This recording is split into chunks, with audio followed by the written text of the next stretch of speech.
Welcome to the 3-0 show on the Athletic Baseball Show.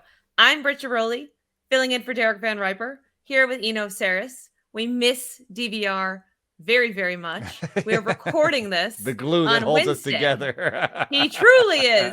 We are recording this on Wednesday, May 24th at 1 p.m. Eastern Time. At about 12:30 p.m. Eastern Time, I called Eno and said, what are we doing?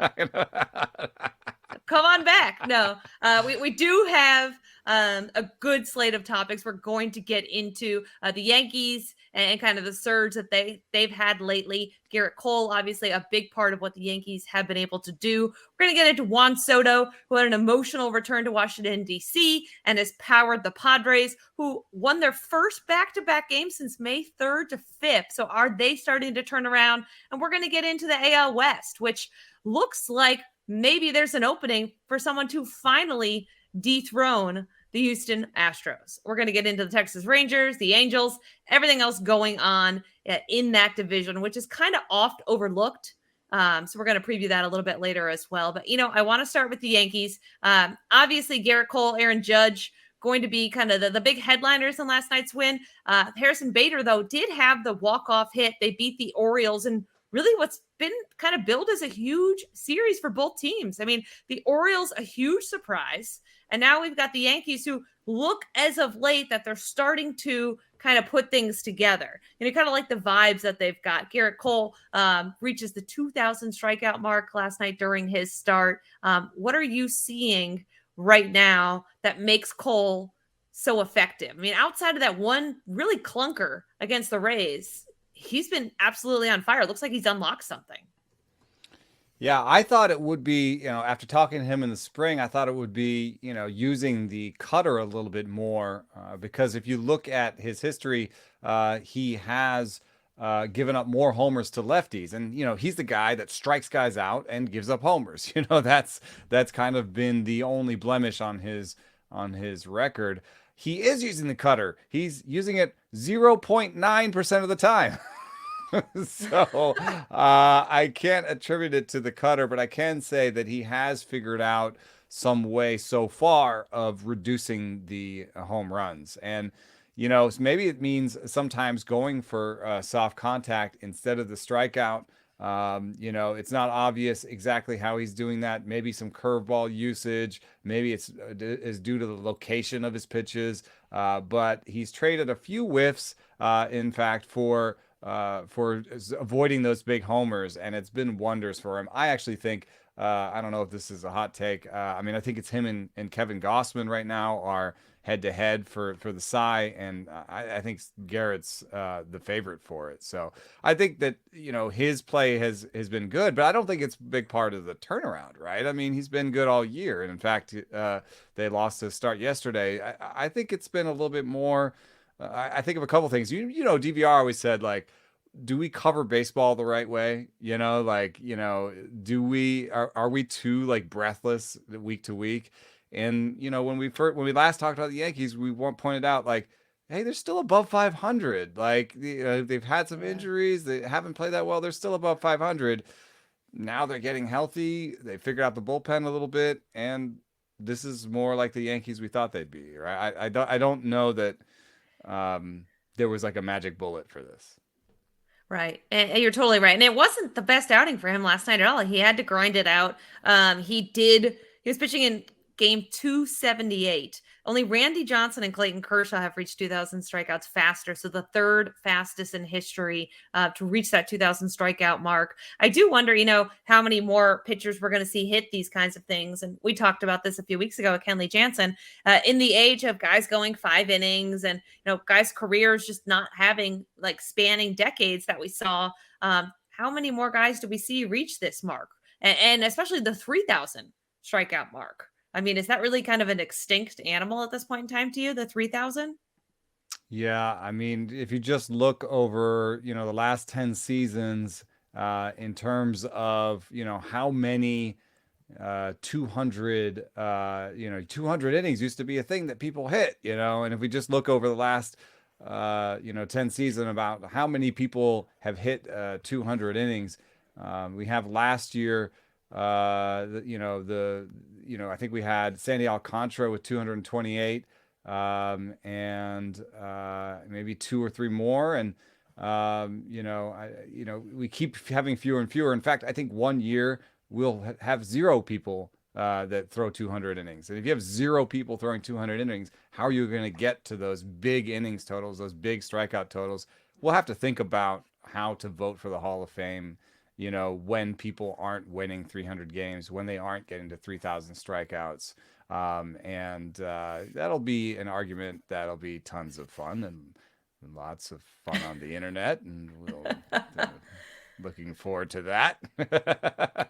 Yeah, and to clarify, it wasn't Bader. It was Anthony Volpe who had the walk off yesterday in extra innings to take that first game against the Orioles. When you look at this Yankees team, are they? I mean, the Rays got crushed. The 20 runs by Toronto yesterday, which I don't know how much you watched that game, or saw the highlights of. I'm not saying that's going to happen every night, but we've talked a lot about pitching and injuries as it relates to the Rays. Is there still, in your mind, a division up for grabs here?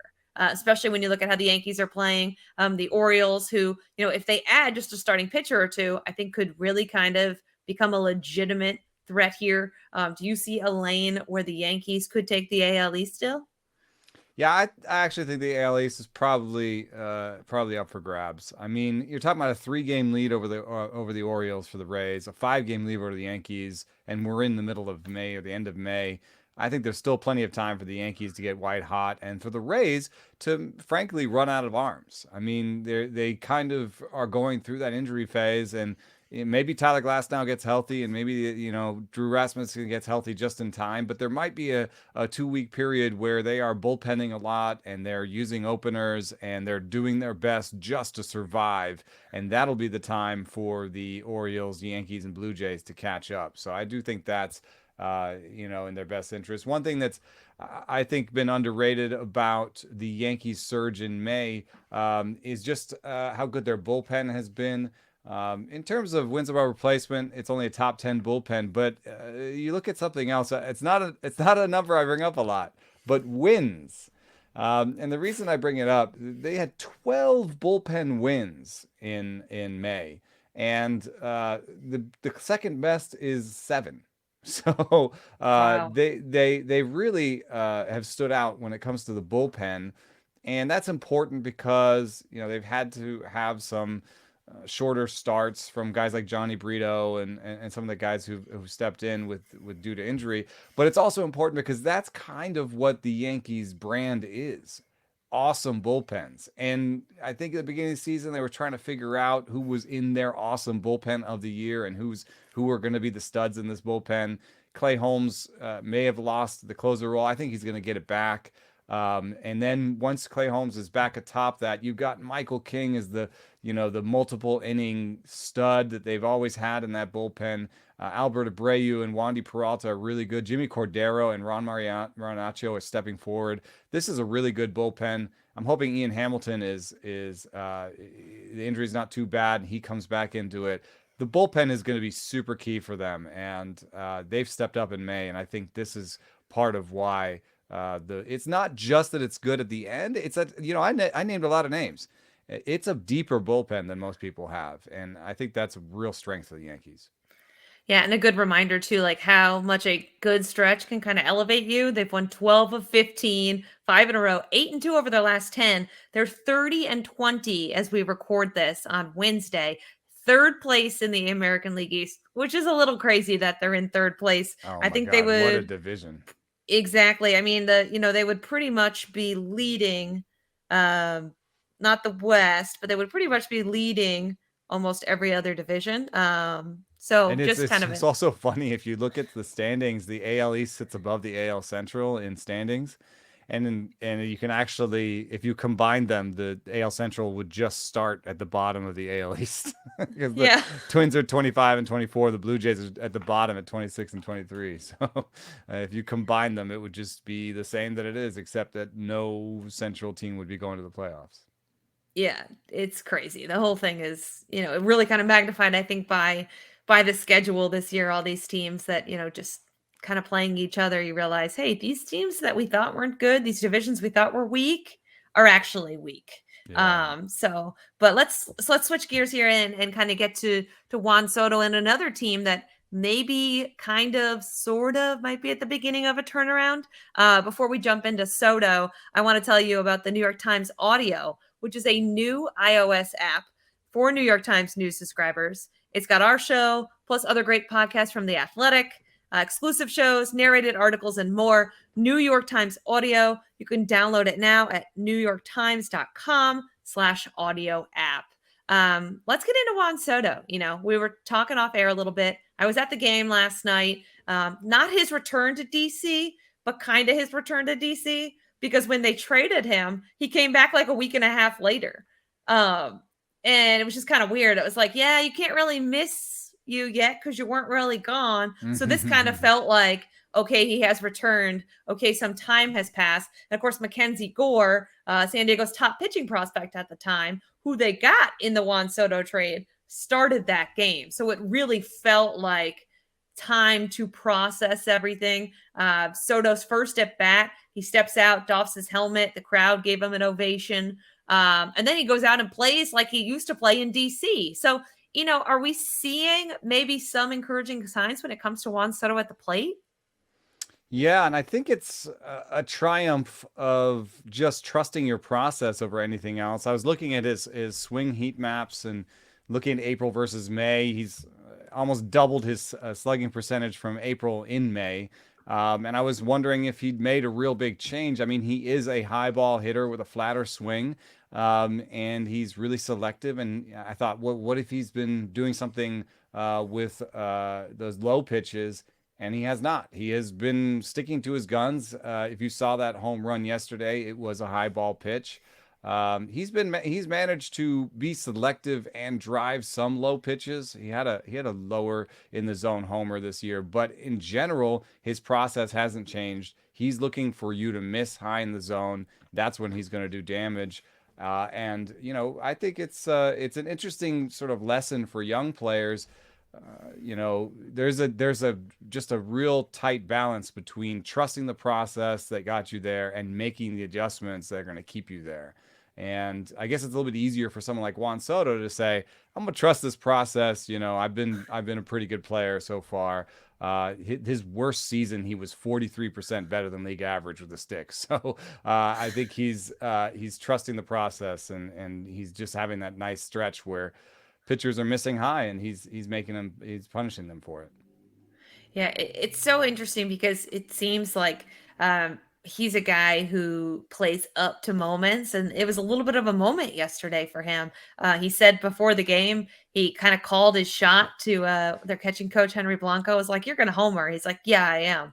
And then, of course, he hits a home run. But, he was so good in DC and had really no prolonged stretches of slumping.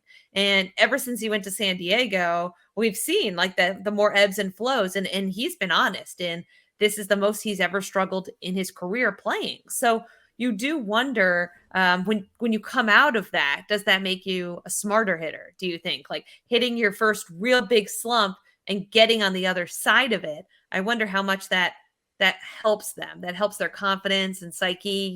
Guys talk about hitting as an art form, or someone, I had a hitting coach of another NL team tell me the other day, it's art. No one asks Picasso to redo a painting, right? It's really Mm-hmm. hard to get into that groove. So getting out of it and finding your way back, I'm wondering if that's something that they can kind of say, all right, I've done this before. Like, it's a big step for them almost. Yeah, my old pal David Lorilla at Fangraphs, he has a standard interview question where he asks hitters and pitchers, "Is it an art or a science?" and has them sort of kind of go through that process. I would say that from a scientific standpoint on Soto, that there is a chance that he learned something over this time, which is, if you have a flat bat path, you're good at high pitches, and that's sort of what he is normally. But the best hitters are also able to have a vertical bat path on balls that are low in zone, right? If you think of, a lot of different hitters like Cody Bellinger over time or Kyle Schwarber over time, they've had the reverse where they've been able to golf pitches and haven't had that flat bat path to get the top pitches. The best hitters develop pathways, develop ways to hit both types of pitches. And hopefully this stretch where pitchers were just filling up the bottom of the zone and he was struggling to do anything with those pitches, hopefully that stretch, I did see a nice homer on a pitch that was away and down, not necessarily all the way down in the bottom corner, but down. He hit a homer off one of those recently. So I'm wondering if maybe he did add that to his bag a little bit, and he's convinced pitchers, I can do some damage down there if you leave it over the heart of the plate. And if he just spends the rest of his life spitting on the pitch low and away, I think that's probably fine. Pitchers can't really hit low and away like over and over again. It's much better than watching sort of Andrew Jones at the end of his career when he swung at everything low and away, and it was you kind of shouting at the screen. So I think it's an art and a science. I think the art is how to deal with the emotionality of the ups and downs, right? Because it's such a long season. So it's a theme in our podcast today. How long the season is, right? With the Yankees, you just had to chill out, and with the Soto, he had to just figure out how to stay up when he was down, basically. Right, and it's so interesting because, as I said in the intro, the Padres, crazy that they haven't won back-to-back games since May 3rd to 5th. The offense here, they did win the series finale against Boston. They scored 7 runs. The offense looks pretty good last night. Very small sample size, but you do wonder, are some of these guys who, listen, this team was built to be a team that wasn't a league average offense. Right now, they're below league average in most of the categories. This team was built to be a top offense in baseball. You wonder if some of these guys are starting to come together here. Manny Machado's still on the IL, probably won't come back Friday when he's eligible, but could be not long after that. He's a crazy person. I mean, that ankle injury that he had last year would have put people on the IL for 4 weeks. Yeah, first time on the IL since 2014 for him. He's a guy who, I covered obviously in Baltimore the years he was there, and he just does not like to be hurt or sidelined. And, people can say what they want about his hustle or his effort at times. To me, I'd rather have a guy who I know is going to play and play hurt and be on the field. And once in a while, he's going to loaf it down first base to save his legs. I'm good with that. It's an interesting thing though, because they'll play worse while they're hurt, right? But yes, but Manny is a hurt Manny. Yeah, exactly. Yeah. It's a lot better than Brandon Dixon. Sorry, Brandon Dixon. But some signs of hope. It's not necessarily there in the record, but if you look just at May, the San Diego bullpen is 5th in WAR. The San Diego rotation is 7th and tied for 6th, basically. So, top 10 for both of those aspects. The bats aren't necessarily there yet. Park adjusted offense 19th in May, but Soto's getting hot. Manny's going to come back. They're going to have the trio of Soto, Manny, Tatis together and rocking soon. And when they do, the staff has seen some signs of life. So I do think this is another team. It's a little bit like pre-Yankees where you're like, yeah, it hasn't been great so far. They are under 500, but they're not, in sort of, where the Cardinals were a couple weeks ago, although they are close to where the Cardinals are now. But they could have that kind of Cardinals-esque run in them once they get everybody healthy again. They can win 8 out of 10 pretty quickly. If they win 8 out of 10, they're back in the mix for the wild card. I think this is a wild card team, but it's also, if you flash forward to the postseason, would it be that crazy to be previewing a series with the Padres and another team where you're like, this Padres team could be dangerous? You're talking about the 3-headed monster in the lineup.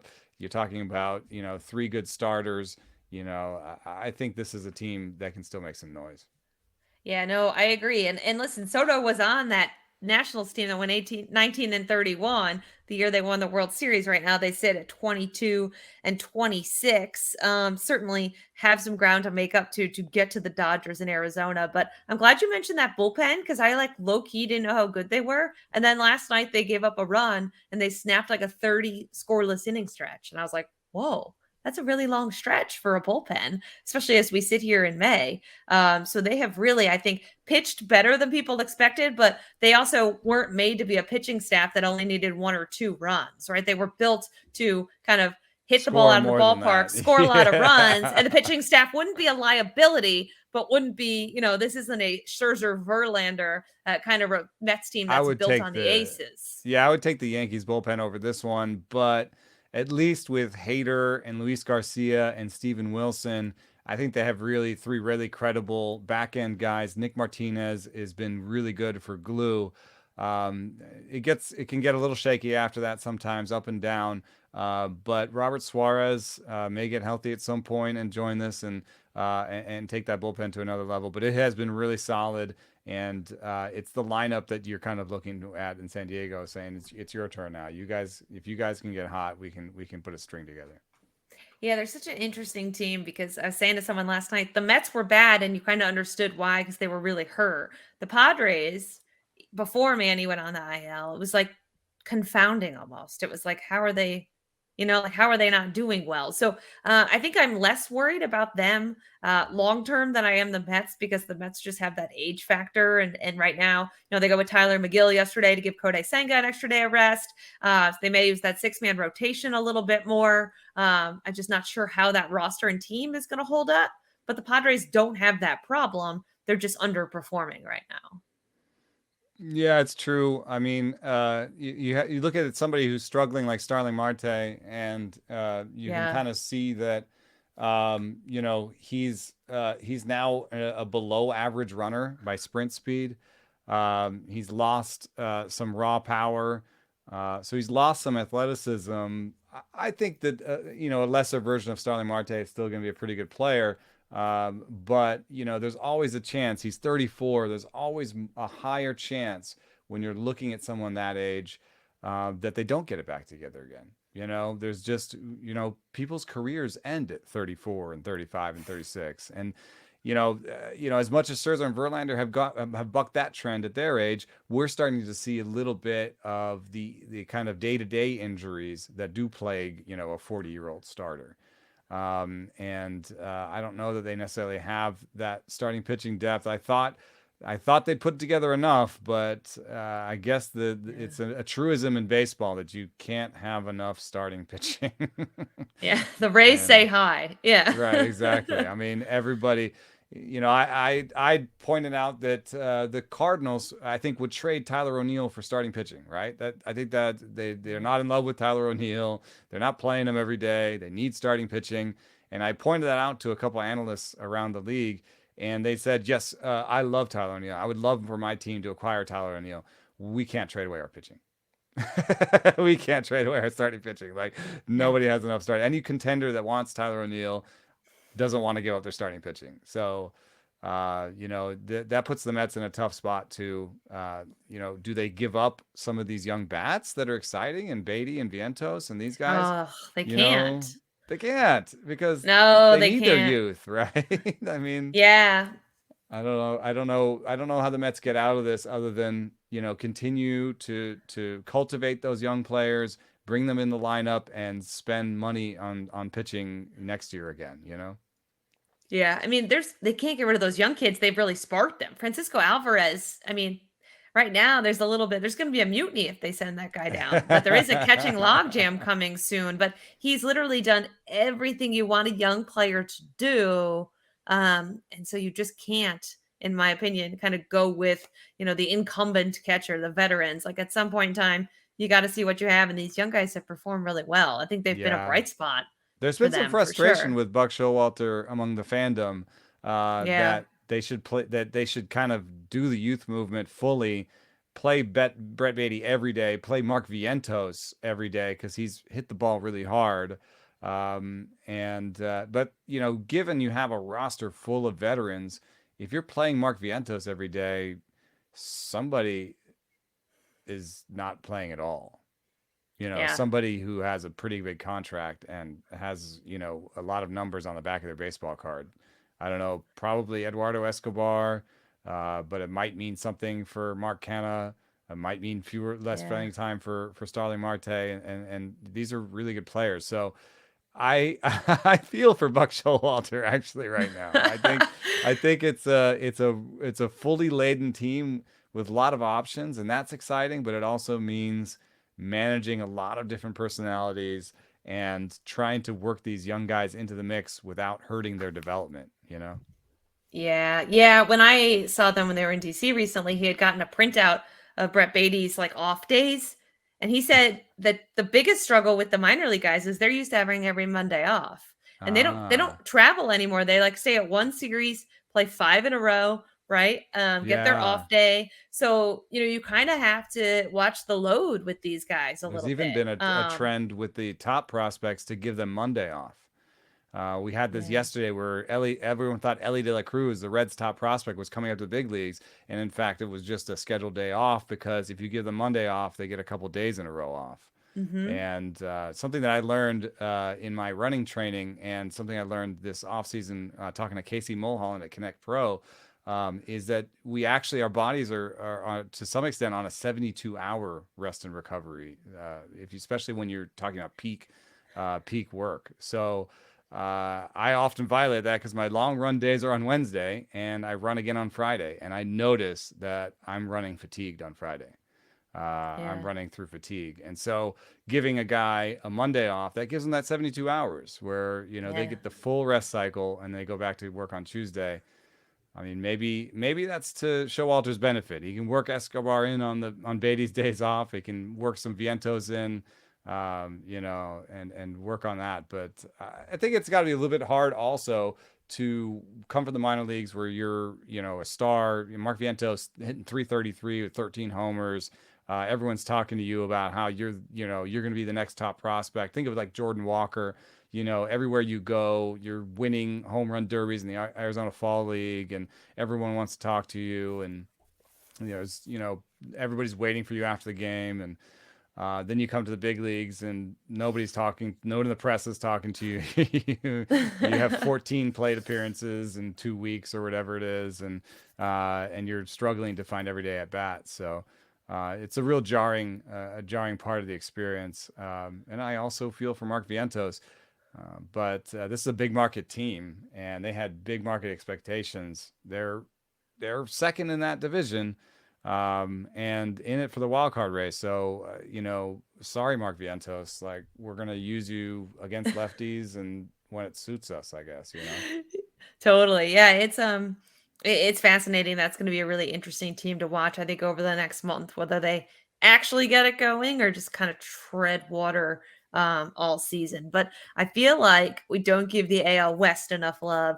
You brought this up in our quick, harried version of what we're going to actually talk about because we don't have the nice bulleted Google Doc that DVR always makes for us. But listen, the AL West, as it stands today on Wednesday, Texas 30-18. They have a 2-game lead over the Houston Astros. The Angels are 27-23. Even Seattle, they won last night. They're back at 500, 24-24, 6 games back. It's really 4 teams. And then poor Oakland, which is 10-40. One of the worst Like teams of all time. 10-40. Is there any other team that doesn't have 20 wins? Oh, Kansas City only has 15. That's still 5 wins. That's still I 5 wins know. clear of the Athletics. I know. The What's Athletics have crazy? scored 3.5 runs and have allowed 7+ runs. Like, that I pitching staff. mean, Oh my goodness. that's a 200 winning percentage. You're right. The Royals at least a 300 winning percentage. What's crazy about the Royals is, as we talked about, the Central so weak, the Royals are only 10 and a half games out. The A's 21 games back already as we sit here before Memorial Day.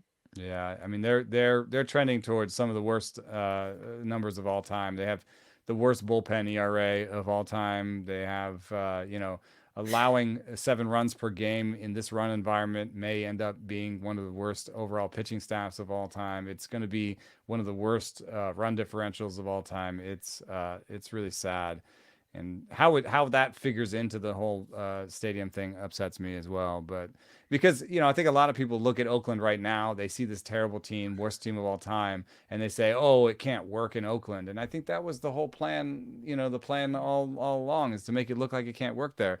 They don't remember the years where Oakland was middle of the pack in attendance in America, and they were still they were drawing, like, they never drew like they never drew like the Yankees or anything. Like that just wasn't gonna be was in the cards for them. But they drew, and they had, and they sold out playoff games, and they had good fans and really good Yeah. teams, and a history that seems to maybe going the wayside. There's some news out of Vegas that the entire package of tax rebates and this and that and the such, whatever, what the entire package of what the state of Nevada will put together with the city of Vegas is now getting over sort of 350, 400 million. And I think if they get over 350 million and they get all that approved, it hasn't been approved yet, so the legislature still has to approve it, and they have to do it in the next 2 weeks. But if that gets approved, I'm afraid that the A's are gone. So I'm putting the A's chances of staying in Oakland down around 5% right now. It's the God. lowest it's ever been for me. Yeah, which is, I mean, but initially, remember they said 500 million was what they were going to get. Like it just keeps kind of coming down and down and down. They're just looking for a reason to leave. That's Ownership how it is, but feels, yeah, because the number yeah, that Oakland was giving was around 300 plus million too. So it's not that big of a difference in packages. And I'm not sure Vegas, I wrote a piece about it last week. I'm not sure Vegas is actually the best option for baseball. It's immediately the smallest yeah, TV market. It's an older city. It's a small city. the There are, transient city. Yeah, yeah, there are other cities that are growing. I did see some research too, and I didn't put this in the piece, but team quality is one of the biggest drivers of attendance. That makes sense. Who wants to go see a bad team, right? But that gets thrown on its head a little bit when you talk about, okay, well, we're gonna have tourists come.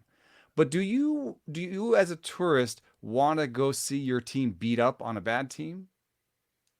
Like no, you're like, I gotta go see the Cubs beat up on the A's in Vegas. no, I think the team quality of both teams matters a little bit. yeah, So yeah. I'm a little bit skeptical. I may be wrong. We'll see in the long run. It seems like they're headed that way, but I'm a little skeptical that you can build a team in baseball on tourist attendance. Right, unless the stadium is some crazy thing where I people guess feel like like they have to go see Wrigley, this, right? Fenway, But that yeah. takes time. What new stadium has become like a must see other than the fact that it's new? I feel like Camden Yards was the last Are stadium that's people, 25 years old where people were like, I got to go to Camden Yards.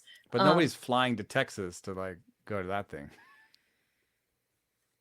no, Right now, I don't think no. so. Honestly, it seems like they just built a stadium. That's what I'm saying. Like that's a The new older stadium stadium. wasn't that old. Yes. Oh, you mean the So old one? Yeah, but like the new yeah, it one, wasn't like I that don't think old. people are like, I need to go to Dallas to see that stadium. So maybe, No. in surrounding areas around Texas, but I'm talking about like flying, no one's Yeah. flying there to see that new stadium. So No. Not at all. yeah, I don't know. It takes a little while to build the gravitas to be like a Wrigley. You know what I mean? Like you almost feel Yeah. like you're going to a museum, right? Yeah. Like, Totally. I mean, it's not even that yes. nice of a park when you're in it. I mean, the bathrooms are horrid. The food is pretty bad. The beer is pretty bad. It's like, it's not the greatest park, but it is Wrigley. Yes, it's the mystique. But Texas does have the team playing really well That's right. going for them right now. I mean, Nathan Evaldi coming off of a complete game, he's been terrific. That cutter has been such a big piece of what he's been able to do. Marcus Simeon, they're 7-3 over their last 10 games. Bruce Bochy, I think, has added, and we talked about this on the show before, like that element of accountability. He's such a calming, respected baseball presence. Having him back in the game, I think, certainly doesn't hurt. You're not going to get outmanaged. And they have so far been able to kind of withstand the Astros, who are quietly doing Astros things. I think they're 8-2 over their last, 8-2 over their last 10. 2 games back, kind of, quietly in the distance. You can hear the hoofbeats. It's always the Astros, but I like what Texas is doing. Do you, Yeah, it's a really interesting situation here where, these are two really good teams. And they're hitting on all cylinders. The Rangers have run 8 out of 12, and the Astros are 11 out of 13. So it's, like they're both winning right now. They both kind of give you that sense of like, ooh, this could go down to the end. I think if go on projections or whatever, they kind of, the projections say the Astros will catch the Rangers 91 wins to 90. Astros Wow. Rangers. This might be With the the coolest division race, no? Angels 84, like, and Mariners 83. That seems far off, but the Mariners have had some pretty legendary streaks, and the Angels are just waiting for, now they have some younger guys on that team. Like if Zach Neto ever just got flaming hot, that does change, the dynamics of that lineup a little bit. So there are some younger players in place in Anaheim that could get hot and change things. But yeah, I think Astros Rangers might actually come down to it. And it's, one thing I will say about the Rangers is they've had a really good, a rotation in May, the fifth best rotation by wins above replacement, but they've done it without strikeouts. And Huh. if you look at the strikeout rates for Nathan Eovaldi, Dane Dunning, John Gray, Martin Perez, four out of their top five starters in May, they're all well below average. And I don't know if that's going to catch them at all. They are guys where I like, various aspects of their stuff. John Gray kind of has like two sliders that he's working. Martin Perez has that great changeup, but there could be some catch up, and I just wonder if here's a name you might not have heard a while, but he is actually sort of killing it right now. Jack Leiter could get it together and be like this big stuff. I don't know if he'd be a multiple inning reliever guy or if he just steps in that rotation, but Jack Yeah. Leiter is starting to put together some special numbers in the minor leagues with just really good stuff, not great command. So as that command improves, they might actually have something the Astros don't have, which is the Astros are out of arms. The Yeah. Astros are out of arms. I think that they don't really, we were looking at their prospect arms. They don't really have a prospect arm that can step in right now. If there's another injury, I think the cupboard is starting to be bare in Houston. Yeah, it's a great point. If you look at the Rangers and you look at their top prospects, you look at the ETA estimated, there's a lot of 2023s and 2024s. And I think Texas, they kind of planned for this, right? They had the Mm-hmm. years where they were terrible. They had the World Series runs. Then they had the years where they were terrible. And then, 2 winters ago, they go out and they spend the money and they get Simeon and they get Seager and this winter obviously they get DeGrom and they start kind of saying, all right, this is it. This is the window. And I think the window is just starting to open for the Texas Rangers because you mentioned Leiter, he's their number 4 prospect. They think next year, right? 2024. But you look through this list and you've got Owen White and, you've got Cole Winn and you've got guys who Mark Church who are on this list, Zach Kent, who could be helping this Rangers team very soon, right? Who I think you look at the Astros and you're right. It's been decimated because the Astros have been good too. The Astros haven't been in rebuild mode. The window for the They Astros has also been open, right? They've they just also got dinged a bunch of picks exactly. So, for little yeah, shenanigans. you may have Yeah. heard about that. Yeah. But it's just fascinating. Are we seeing kind of the power pendulum shift a little? And I also think last year, remember, everyone was on the Angels bandwagon, like this is going to be the year, and then they were terrible again. And now I feel like they're actually pretty good, but Mhm. nobody is talking about them. Minus when Otani plays, and it's like, oh, best thing that's ever been done since babe. Like he's always breaking some kind of record. I just saw him start about a week ago in Baltimore, but it seems like the Angels are, finally kind of putting it together here a little bit. Anthony Rendon hurt again, but that's just kind of been the case for them since they signed him. They look like a more cohesive unit than they have in years past. I think they've always had the talent, but you'd look at them and they'd be kind of like middling under 500. They have a legitimate chance. They're one hot week away from being in this mix too. So it's a really strong division. And you mentioned Seattle. I mean, I feel like every time I watch Seattle now, Jared Kelnick or Cal Raleigh do something, right? It's just And Julio Rodriguez has been cold, and he's yes. starting to percolate. So, if you can put together a three-headed monster in that lineup, they've always had the pitching, I feel like.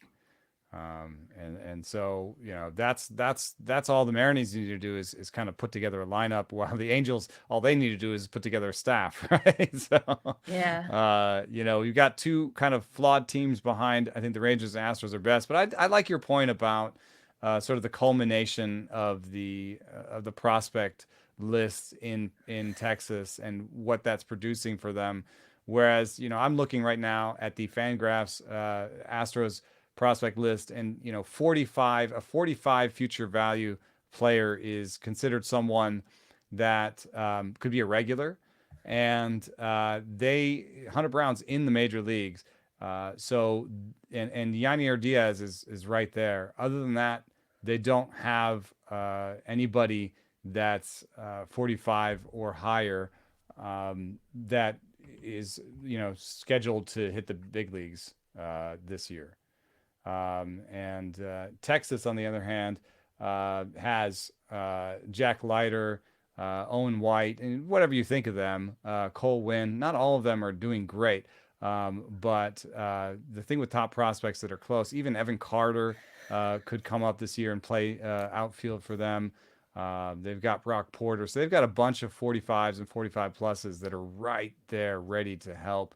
And even if they aren't right now looking great, top prospects, they're close to the big leagues. What if they start throwing a cutter, or start spitting on pitches low and away? Like, they're sometimes one little tweak away from being in the major leagues, and they at least will offer some help if someone gets hurt. So yeah, the Rangers have the depth.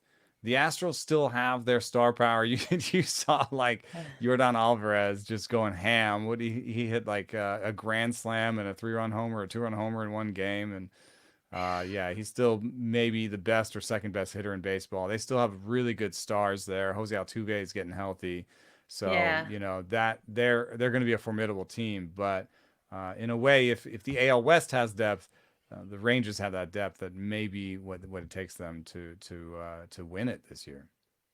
Yeah, I don't see anything about the Ranger start that like, oh, is a mirage, right? Like certainly they could dip, they could have certain areas go, but nothing about this jumps out to me as like, oh, we're being fooled here by the Rangers. They're playing over their skis. You look at the peripherals and they look good. I mean, this team is good on paper and they're playing well. So as you mentioned, the Astros are coming. I think is it June for Altuve? They said is kind of the target. So when he comes back, he's a guy who really seems to be the heart and soul of that team. They're going to probably stay right on the heels of Texas. And that's going to be, I feel like nobody talks about this division as much on the national scale, but you're right. Look at those projections. This could really come down to a game or two. This could come down to a hot week or two. Would it Well, surprise you at Altuve's all if back, but Seattle sneaks in? Oh, he is back? he's back, but he's not who he is. And I do have one little thing on Texas. Here we go. 28th best bullpen in May. I don't know. I don't know if this is the bullpen that takes them all the way there. I think they need to trade for a reliever. Right. That's the easiest thing to upgrade, though, at the deadline. It is, really is. It's the thing that everybody does every season because all the losing teams say you can have our reliever, we don't need them, right? Especially ones that are not, under contract for next year. Yes. So if they had a hole of starting pitching, right? Like I think it's going to be tougher for the Orioles to upgrade. That's because they need rotation upgrade. help. Yes. And like so if the Rangers say, "Hey, let's roll the dice, let's get a reliever or two," it's not going to wreck the rebuild if those guys don't do it or if they miss the postseason, right? They're still kind of at the beginning of their window. Whereas if you're going out and getting starting pitching, that's going to cost you, like you said, you talk to other people, it's going to cost you a lot. So you really have to feel like this is it. We're pushing our chips to the middle of the table. Now, the Orioles have the prospects. They definitely have the hitting prospects to make a move. But, you got to be careful with who you trade and how much you trade and kind of like, do you believe in this team? Do you believe that they're for real? Like, what if you give up Joey Ortiz, for a starting pitcher, and Joey Ortiz is someone's starting shortstop, for the next 6 years? You'd be kicking yourself a little bit. Right. So it's going to be interesting to see what happens there. But like I said, I mean, would you be surprised at all if Seattle ends up being a wild card team? especially if Rodriguez really gets hot. I mean, they're only 500 right now. It just takes a hot week to really kind of catapult yourself back in many of these division races. I kind of feel like I don't know if this is a hot take or all, but like I mean, it seems supported by data and what we're seeing right now, and it doesn't. I don't think it's all recency, but I kind of feel like the East and the West will get all of the wild cards in both leagues. That seems pretty fair. I don't think that's a hot take. Yeah, I I think mean, it that's a good seems take. pretty measured. Yeah. I but think that's a pretty good take. it Yeah. also means that I think that those divisions will have juice because you do want to win your division. It is still better to win your division Yeah. for the playoffs. And so you're going to have a lot of good teams fighting the Dodgers, the Braves, the Rays, and Hmm. Rangers and Astros in those four divisions. So it's not just going to be, I don't think it's just going to be boring kind of like wild card, up and down. I think in the Rangers, in the D-backs and Padres, in the Mets and the Phillies, if they get hot, and then in all of the AL East, you have legitimate contenders for the division title. Yeah. Yeah, it's true. I mean, last year we sat here and lots of people thought that the NL East was over, right? And then the Mets had it. And then the Mets didn't really collapse so much as the Braves went on this historic run. And so you're looking at this, and a lot of playoff teams have struggled out of the gate.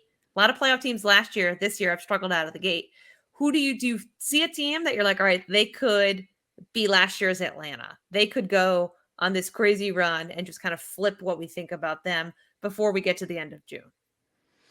I think the Padres, Mariners, and Phillies have aspects to them. I guess the Yankees too, if you're like, if you're talking Eh, about, I mean, they're already 30 and 20, right? So it seems kind yeah. of I don't know, unfair. but yeah, I yeah. mean, I'm taking the Phillies, the Padres, and the Mariners are combined, for 6 games under 500, 8 games under 500. So that's those trio. I could see somebody coming out of that because you're talking about teams that are pretty quality and just need to have a little bit go right, and in some essence, could get some healthy impact players back, and so there's just some things that need to go right, and I don't think either any of those three teams, the Mariners, Padres, or Phillies, none of them have had their quote unquote hot streak yet. You know what I mean? They Hmm. haven't even, Yeah. like, every team has like just a stupid, we just won 8 out of 10 and nobody knows why, kind of time. Yeah. And I don't think those three have had that. You kind of luck into one of those at least. And if they luck into one of those soon, that kind of changes the dynamics of their division. That's a great point. And honestly, we didn't talk about Philly much, but Trey Turner, probably in the worst slump of his career. He admitted the other day, like, I suck. Mm-hmm. And even if he gets going, I think that could obviously Bryce Harper and his return from Tommy John so quickly, having him just in the lineup has been good for them. But Trey Turner, to me, if he starts hitting like he can hit, like you saw in the WBC and just in seasons past, he can really change what the Phillies can do, I think. Yeah, I've got a little bit more in depth on him tomorrow, coming on the page of the Athletic. But the TLDR for you is players that switch teams press. You can actually see it in the numbers. Players that Mm. switch teams chase pitches outside the zone and swing more with their new team. The good news is they usually regress to their career norms.